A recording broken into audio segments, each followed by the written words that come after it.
Hi. I feel kind of funny because I like Kevin Z's.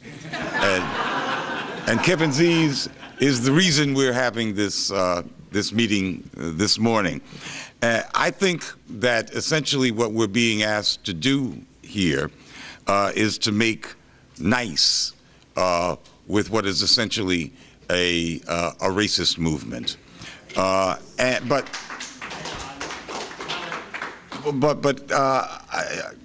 One has conflicting feelings.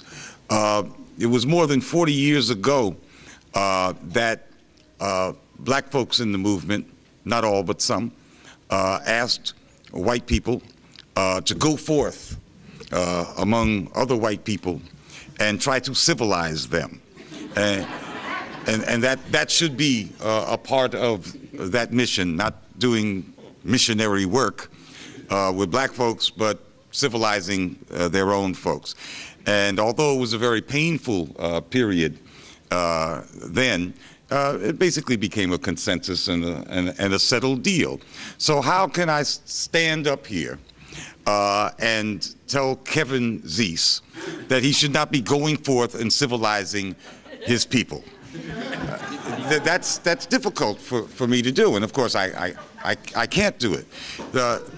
So I guess what we should be really talking about is what is the nature of this Tea Party and what are the political ramifications should the anti-war movement be seen as making nice with the Tea Party. What is the cost here? And I am saying that the cost is we at Black is Back, and not just Black is Back, but black organizations across the board would have to disassociate ourselves from a movement that seemed like it was making nice to what is in fact another manifestation of white nationalism. There is nothing new about the Tea Party. It is as old as dirt. We speak in euphemisms in this country, euphemisms like the word populism. I don't know what that means. I do know that the dominant ideology of this country in its founding and up until very recently was white nationalism, white supremacy, and it was quite popular. So is that populism? And that it is still in play. We are even familiar with the Populist Party, which was quite active in the South, in my ancestral homeland of Georgia. And there were, for a time, some great successes in collaboration between blacks, almost entirely in the Republican Party, and white folks in the Populist Party. But we saw that that great experiment collapsed in the face of white nationalism, and that white populists, the greatest example being Tom Watson in Georgia, soon began scapegoating black people for their failures to get the kind of transformational changes that they would like. And they spawned a whole generation of fire-breathing racists like Vardaman and Bilbo and, yes, George Wallace and Strom Thurmond. That is the legacy of a failed populist party. And it failed because it was essentially a white nationalist movement. They could not be sustained.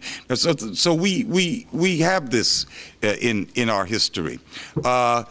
Is the Tea Party somehow different because it is at times it at times appears to be operating outside of the Republican Party? Is that some kind of phenomenon that should make it an exception from just your garden variety resurgent white nationalism and reaction? Well, the Dixiecrats in 1948, that was when Hubert Humphrey gave a speech before the Democratic National Convention in Minneapolis in favor of a civil rights plank. The Dixiecrats, led by Strom Thurmond, bolted from the party and carried several states in that election. The Democrats spent 10 years trying to get back and keep the Dixiecrats, you see. So that was outside of the Democratic Party apparatus. Would you call that populism? They were quite popular. They carried those states. But we know it and recognize it today, with nobody arguing, as being a white racist, white nationalist reaction. Why is the Tea Party somehow seen to be something different, something that we can somehow change from its true nature, which is just another recurrent white nationalist reaction to perception among white folks that this country is in danger of not being a white man's country. Now, we could talk all day about the nature of the Tea Party, but I wanted to address what an appearance by the predominantly white anti-war movement of coalescing with those white nationalists would mean in terms of creating what everybody here at this conference has called for, which is a more inclusive anti-war movement. That would be death. This is poison.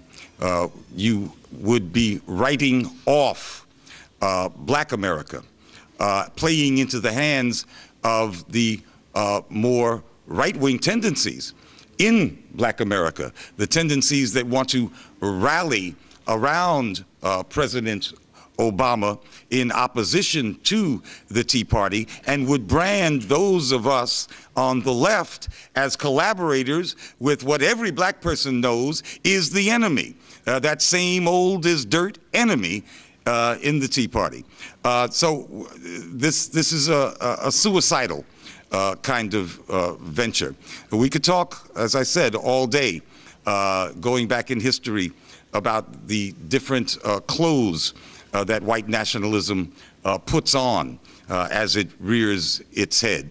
But the immediate consequences of going along with my friend's proposal that we coalesce with these white nationalists is that you write off Black America immediately. I don't speak for Hispanics. I kind of think it would be the same deal.